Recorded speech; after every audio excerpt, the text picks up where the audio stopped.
Meron po nagtanong sa live ko kung paano daw i-delete ang kanyang profile or page. Sundan niyo po ang video na ito hanggang matapos. Gamitin nating halimbawa ang aking profile, saka natin isunod ang aking page. Pag-open mo ng Facebook, pindutin mo yung profile menu sa itaas. Isunod na pindutin itong gear icon sa tabi ng magnifying glass. Tsaka natin pindutin itong personal details. Tapos, dito sa baba ng account settings, pindutin natin ulit itong personal details. Then, once pinindot mo itong account ownership and control, makikita mo dito itong deactivation or deletion. One of the most common reason kung bakit natin i-delete ang ating Facebook account. Halimbawa, namatay ang isa sa family members natin. Tapos naiwan ang cellphone niya. Syempre nakalogin yan sa Facebook. Ang sabi ng ibang matatanda, i-deactivate na lang ang account para manahimik na ang kaluluwa. Pero alam mo ba na ikaw na may-ari ng Facebook habang buhay ka pa, ay pwede kang mag-decide kung ano ang gusto mong mangyari sa iyong account pagkatapos mong mamatay? Kung gusto mong iset yan ngayon, pindutin mo itong memorialization.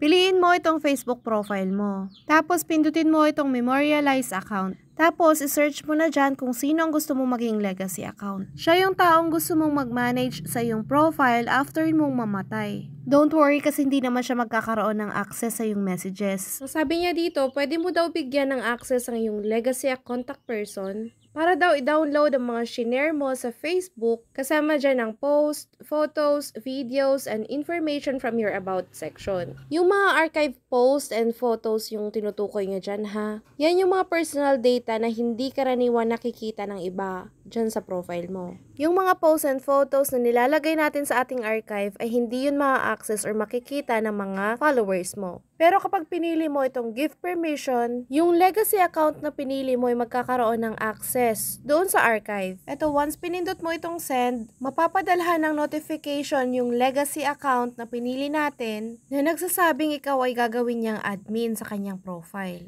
Pero habang buhay ka pa naman at may control ka pa sa iyong Facebook, pwede mo naman niyang i-delete anytime. Ngayon, bumalik tayo dito sa loob ng account ownership and control. Kung gusto mo na talagang i-delete ang iyong profile, pindutin mo itong deactivation or deletion. Tapos piliin natin dito ang ating profile or pwede rin yung ating Instagram. Kung gusto mo lang magpahinga sa pagpe-Facebook, pwede mo pa rin namang gamitin ang iyong Messenger. Piliin mo tong una. Pero kung talagang desidido ka na i-delete mo na ang iyong Facebook account, piliin mo tong pangalawa. Once pinili mo yung delete account, pati yung mga page na ikaw lang ang tanging admin, ay mawawala rin. So, syempre, hindi ko naman i-delete ang aking account, no?